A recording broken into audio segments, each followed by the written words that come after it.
আছে, তাদের রক্তের দায়বদ্ধতা আমাদের উপরে রয়েছে। তাদের রক্তের উপরে দাঁড়িয়ে আবার আমরা মাদের পার্টির এজেন্ডা বাস্তবায়নের রাজনীতি শিক্ষা প্রতিষ্ঠানগুলোতে রিস্টোর করতে পারি না। আপনার শিক্ষার্থীদের ভাষায় কথা বলুন।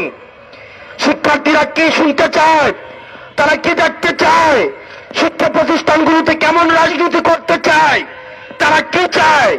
আপনার শিক্ষার্থীদের জন্য যদি রাজনীতি করতে চান, তাহলে আপনাদের শিক্ষার্থীদের ভাষায় কথা বলতে হবে, তাদের মতের সাথে চলতে হবে, তাদের পথে চলতে হবে।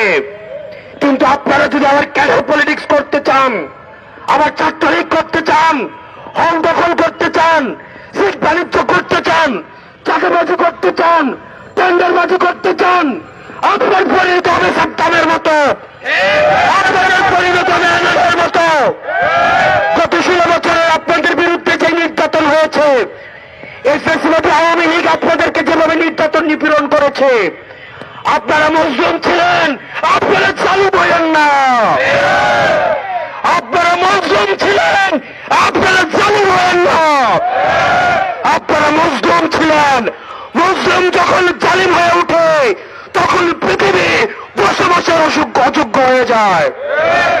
প্রিয় সহযোদ্ধা, আমরা আপনাদের কাছে আহ্বান জানাবো, শিক্ষার্থীদের প্রতি আমাদের কমিটমেন্ট রয়েছে, আমাদের সমন্বিত কমিটমেন্ট রয়েছে। আমরা শিক্ষার্থীদেরকে, আমরা গত 16 বছর ধরে যেই ক্যাম্পাসের জন্য আমরা লড়াই করেছি, ছাত্রলীগের বিরুদ্ধে যেভাবে আমরা লড়াই করেছি, আমরা চাই না শিক্ষার্থীদের আবার বাক স্বাধীনতা হরণ করা হোক। ফেসবুকে তারা একটা কমেন্ট করলে আবার হেলমেট বাহিনী এসে ঝাঁপিয়ে পড়ুক। মতামত প্রকাশের স্বাধীনতা অব্যাহত থাকুক, দ্বিমত প্রকাশের স্বাধীনতা অব্যাহত থাকুক, ক্ষমতাকে প্রশ্ন করা অব্যাহত থাকুক। এই যে অবাধ স্বাধীনতা আমরা ভোগ করছি, এই পর্যন্ত কেউ বলতে পারবে না এই সরকারের সমালোচনা, এই সরকারের কাছাকাছি যারা আছে তাদের সমালোচনা, উপদেষ্টাদের যে সমালোচনা, এই সমালোচনা প্রকাশ ভবিষ্যতে যারা শাসনে আসবেন তাদের সবার জন্য উদাহরণ হয়ে থাকবে। আমরা আমাদের এই শিক্ষাঙ্গনে, আমাদের শিক্ষা প্রতিষ্ঠানে অবারিত এই মুক্ত চিন্তা এবং মনস্তাত্ত্বিক সমৃদ্ধির যেই আমরা রাস্তা সুপ্রশস্ত করেছি, আমরা চাই না নামে বেনামে কোন ধরনের ছাত্র সংগঠন শিক্ষার্থীদের আবার টুপি চেপে ধরুক। হলগুলো হবে শিক্ষা প্রতিষ্ঠান এবং হলগুলো হবে শিক্ষার্থীদের অবারিত বিচরণের ক্ষেত্র। শিক্ষার্থীদেরকে বাধ্য করা হবে, শিক্ষার্থীদেরকে জোর করা হবে, দেশ গণরম এই টেন্ডারবাজি চাঁদাবাজি আবার রিস্টোর করা হবে। এই স্বপ্ন আর বাংলাদেশে কোনোদিন বাস্তবায়িত হবে না।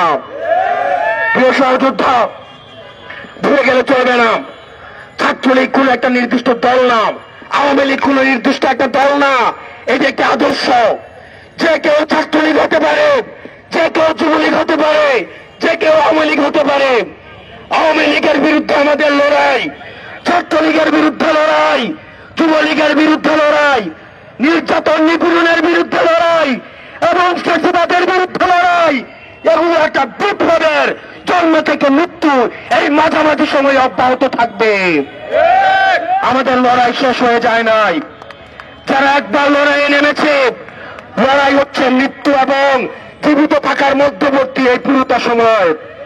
আমরা যে স্বাধীনতা অর্জন করেছি, আমাদের এই স্বাধীনতা আমাদেরকে রক্ষা করতে হবে। প্রিয় সহযোদ্ধা, আমাদেরকে সবসময় সচেতন থাকতে হবে। আমরা বারবার করে বলতে চাই, কোন শিক্ষা প্রতিষ্ঠান আর সন্ত্রাসের ঠিকানা হবে না।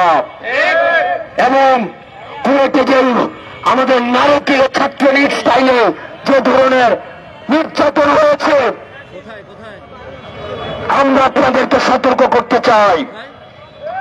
আপনারা যদি মনে করে থাকেন কুয়েটে আপনারা আপনাদের পাওয়ার পলিটিক্সের আপনারা এখানে মহড়া দিয়েছেন, রাস্তাকে কাটিয়ে 150,000 বর্গ মাইলে আর পাওয়ার পলিটিক্সের কোন ঠিকানা হবে না।